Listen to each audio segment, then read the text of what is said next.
Comment apprendre et réviser ses cours d'une façon fun? Je vous propose de découvrir cette solution juste après le générique.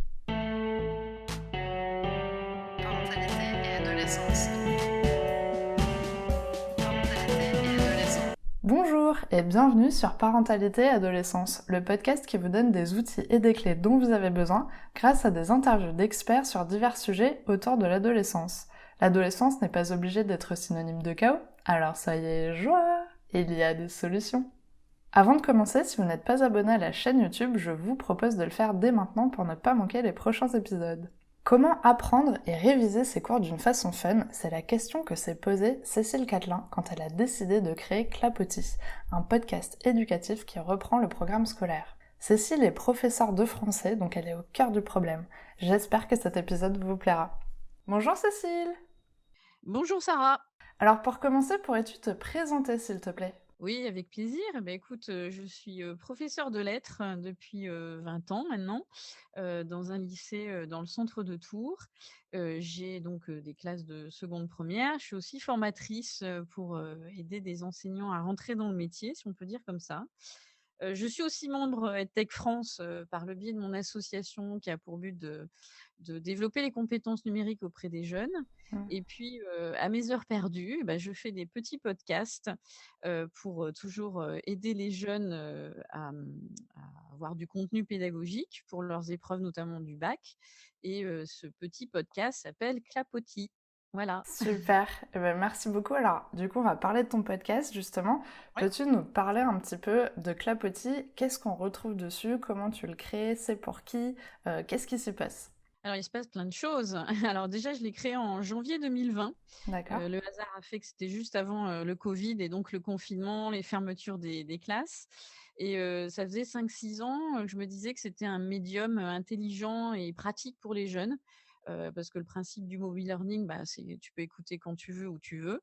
Et c'est effectivement d'être, hyper concentré en cours de 8 heures à 18 heures, ce qui dans l'absolu n'est pas possible pour un jeune et d'ailleurs pour nous aussi. Et donc je me suis dit: «Comment leur donner du contenu, sérieux, en dehors des cours pour que, bah, ils optimisent leur apprentissage?» Le covid passant, bah, c'est très bien tombé dans le bon ou mauvais sens du terme. C'est que ça a permis de garder un peu un fil d'Ariane entre eux, et nous, parce qu'ils pouvaient écouter comme ça du contenu, avec toujours l'idée de préparer le bac, puisque c'était quand même, confinement mais préparation du bac, demandée. Ouais. Et donc, bah, j'ai commencé avec du contenu, bien sûr par rapport à ma matière, en l'occurrence le français pour des secondes et des premières. Et puis, étant dans un petit réseau là de profs un peu geeks, où on essaie d'un peu expérimenter plein de choses, j'ai demandé à une copine, Gaëlle, qui est prof d'espagnol de rejoindre l'aventure. Elle a mis juste 3 secondes à me dire oui. Donc elle propose depuis, elle, du contenu en espagnol et le podcast se prête très bien, bien sûr, aux langues vivantes. Ouais. Ça aussi, permet de travailler la prononciation. Donc elle propose collège, lycée et puis de fil en aiguille, bon, bah, le podcast, a super marché, bien sûr, pendant le covid. Et on s'est dit, enfin moi, c'était vraiment mon idée départ, je commence avec ma matière, mais si on pouvait faire une plateforme dans laquelle il y aurait tous les contenus pédagogiques qui se prêtent, par matière, à ce format-là, ça serait génial. Et donc, depuis, j'ai, un collègue en histoire qui en fait.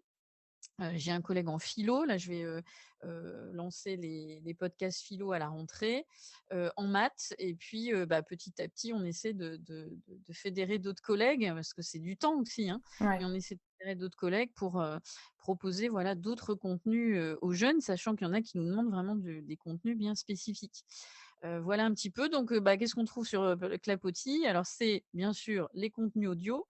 Après la spécificité, c'est que moi j'ai toujours voulu, par rapport aussi au retour que me faisaient les jeunes, faire et contenu audio et contenu visuel. C'est-à-dire que pour compléter ta mémoire auditive, il y a la mémoire aussi, visuelle, parce qu'on ça c'est un neuromythe que de dire qu'on est ou visuel ou qu'auditif, enfin bref, on convoque nos différentes mémoires à différents instants.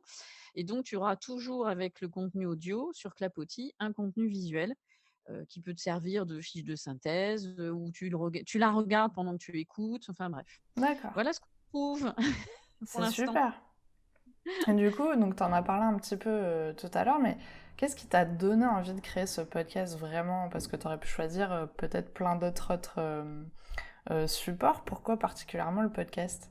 Bah, tout simplement, moi, ce que je dis, hein, les entre guillemets «bonnes idées» viennent toujours aussi, des retours d'expérience, auprès des jeunes. Donc, à une pause, de cours, tu vois, 16-18, donc je leur faisais une pause à 17 heures parce que sinon les pauvres, ils tiennent pas.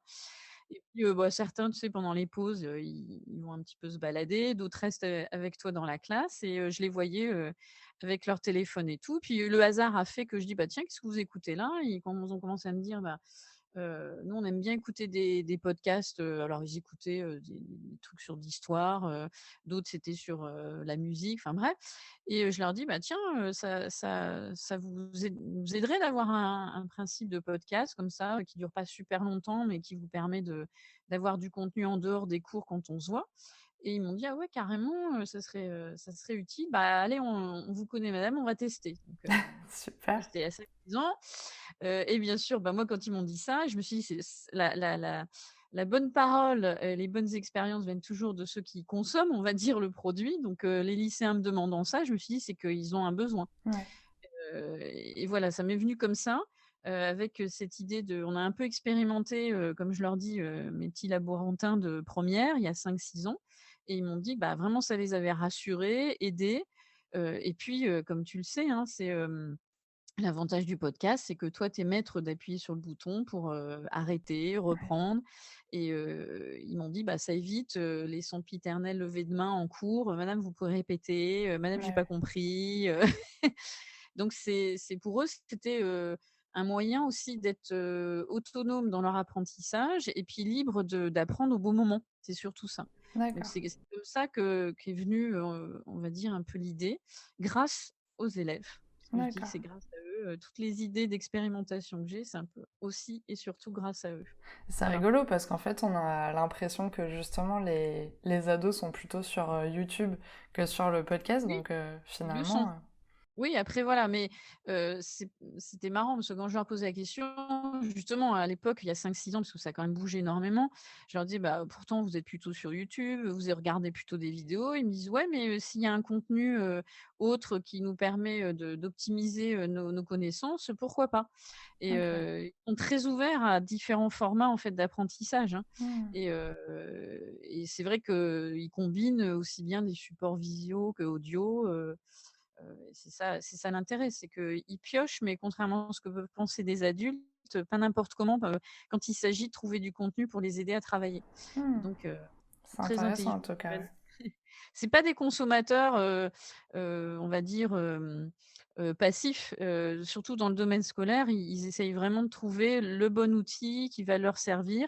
Alors bien sûr, hein, il y en a qui vont te dire que le podcast, c'est moins pratique pour eux parce qu'ils préfèrent justement les vidéos, mais l'idée, c'est de proposer un contenu qui s'adapte à eux. Ouais. Et je sais que j'ai des élèves qui adorent utiliser le podcast, d'autres qui ont un peu plus de mal parce qu'ils me disent: «Bah, c'est plus difficile pour se concentrer». D'autres, ils adorent ça parce qu'ils écoutent ça dans le tram. Ouais, ouais. Mais justement, je pense qu'on est là aussi pour leur proposer différents contenus qui s'adaptent à chacun. D'accord. Et du coup, ça s'adresse à quelle classe? Parce que tu peux pas forcément faire le programme pour tout le monde. Non, pour Et l'instant, comment j'arrive pas à tout tu faire. et comment tu diffuses du coup les épisodes? Ils les retrouvent sur n'importe quelle plateforme?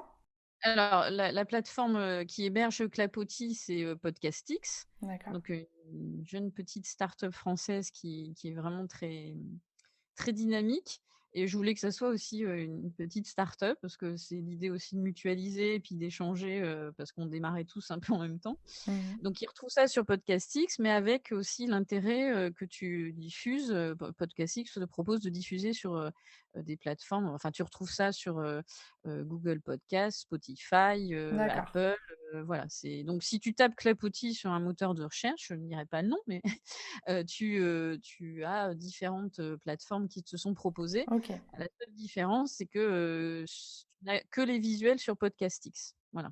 Sur D'accord. le reste, tu n'as que l'audio.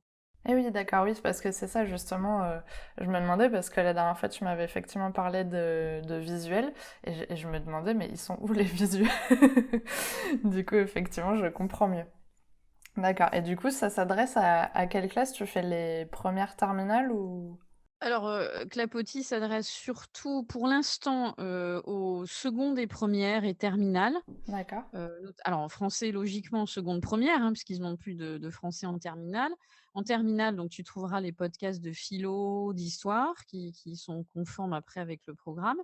Espagnol, bah, c'est aussi lycée, mais Gaëlle a fait des podcasts au niveau collège. d'accord, Voilà et bon, ça fait qu'1 an et demi, hein, mais dans l'idée, c'est, sur le long terme, on arrive effectivement à brosser un petit peu, collège-lycée, pour que, il y ait une offre assez large, et que les élèves, quoi qu'il arrive, voilà, trouvent un podcast qui leur correspond. d'accord. Et alors, quand tu fais tes épisodes de podcast, est-ce que tu reprends le cours que tu leur fais du coup bah, pendant les temps de classe ou tu fais comment tu Ah non, fais non, en non, fait? c'est vraiment un contenu qui va être un contenu en plus de ce que l'on fait, en cours, D'accord, et c'est là où tu les laisses en autonomie en dehors pour écouter. Après, on va profiter du temps en présentiel, effectivement, pour, reprendre éventuellement l'écoute et leur dire: «Bah, qu'est-ce que vous avez compris? Est-ce qu'il y a eu des choses qui vous ont posé problème?» Et c'est ça l'intérêt, c'est que tu vas développer cet aspect, discussion, échange et puis un peu feedback sur du contenu et voir si ça a posé, question ou pas. Donc non, c'est pas redondant par rapport au présentiel, au contraire, c'est, un peu du contenu enrichi, et qui va, soit en amont du cours, poser un peu les jalons des connaissances nécessaires ou, après le cours, ou enfin, ça peut être c'est très modulable en fait, c'est ça l'intérêt d'accord, du podcast.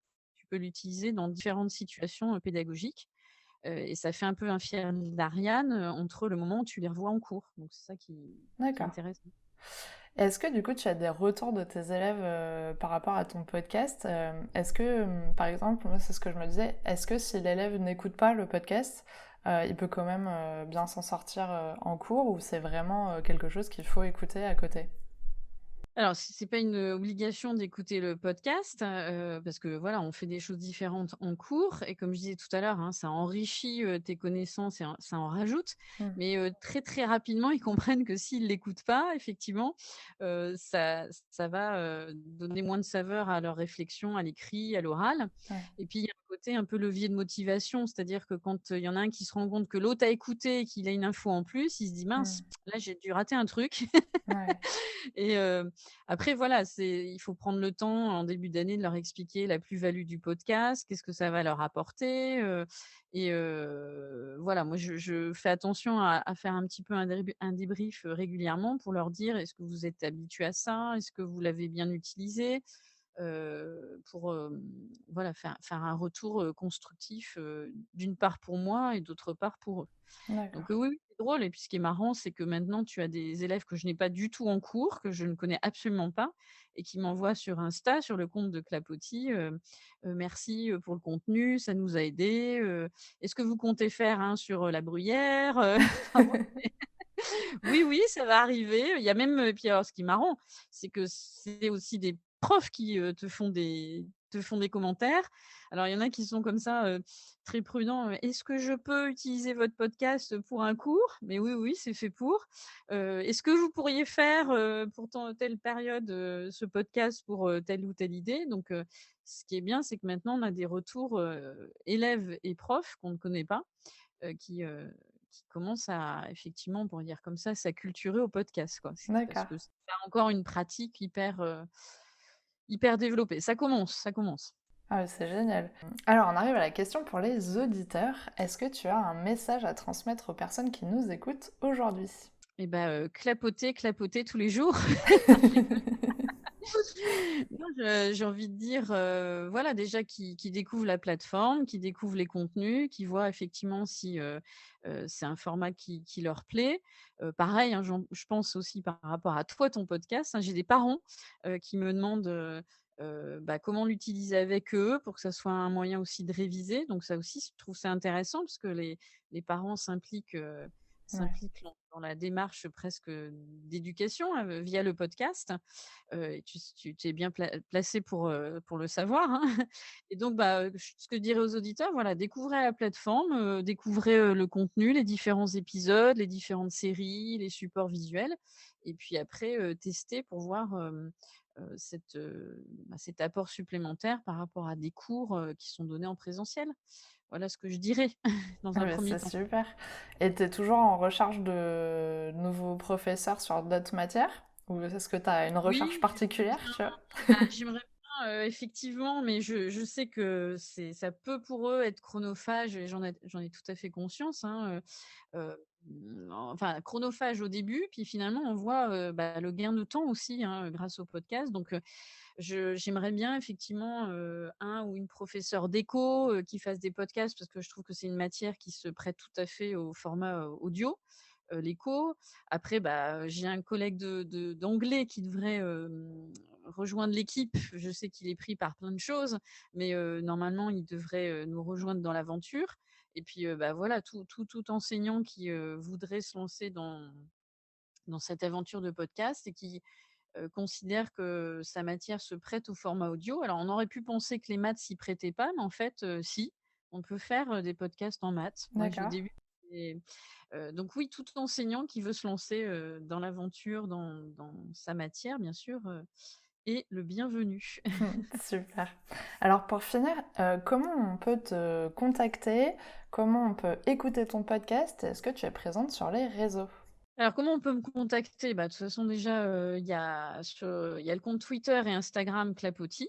OK, Comme je te disais tout à l'heure, en tapant Clapotis, hein, tu vois les différents, réseaux. Il y a même la chaîne, YouTube TV Clapotis, super. que tu peux trouver. Bon, alors c'est pas les mêmes contenus que sur le podcast, là, c'est vraiment ciblé sur, je ne veux pas rentrer dans l'aspect trop technique, mais c'est toutes les explications linéaires dont les élèves ont besoin en première pour le bac, mais D'accord. je commence à mettre, certains contenus audio et comme toi, les transposer en version, YouTube. Mmh. Voilà, Twitter, Insta, je suis aussi sur Facebook. Bon, on n'a pas de compte encore, clapotis Facebook, mais je pense qu'il y a matière à me trouver quelque part sur les réseaux, et à trouver ma tête avec un casque sur les oreilles et voilà donc les jeunes, hein, enfin d'ailleurs même avec mes élèves que j'ai en classe, on communique beaucoup sur Insta, donc il y a aucun problème pour échanger et comme je dis souvent aux jeunes, hein, qui n'hésitent pas, souvent les bonnes idées viennent d'eux. Donc s'ils ont une demande, une requête, une idée, qu'ils n'hésitent pas à nous communiquer de la sorte. Ça Super. fonctionne. Voilà. Je ne suis pas encore je suis pas encore excuse-moi de te couper, Vas-y. parce que ça, c'est les élèves qui arrêtent pas de me dire: «Madame, il faut que vous soyez sur TikTok». On se pose la question avec Gaëlle. On a fait Twitch déjà, Ouais. heu, voilà, ça on verra. Oui, c'est vrai que TikTok, ça marche bien, pour les ados. Après, bon, tu fais déjà, un podcast, c'est déjà très bien pour les aider. En tout cas, merci beaucoup d'avoir accepté mon invitation sur le podcast. Alors ne vous inquiétez pas, je mettrai tous les liens en description de l'épisode, comme ça sera très facile de la retrouver. Et merci beaucoup à toi. Merci à toi. Ce que tu fais est aussi, super. Merci d'avoir regardé la vidéo jusqu'au bout, j'espère qu'elle vous a plu. N'hésitez pas à la partager auprès d'un parent qui pourrait en avoir besoin. Et on se retrouve la semaine prochaine pour un nouvel épisode. À bientôt!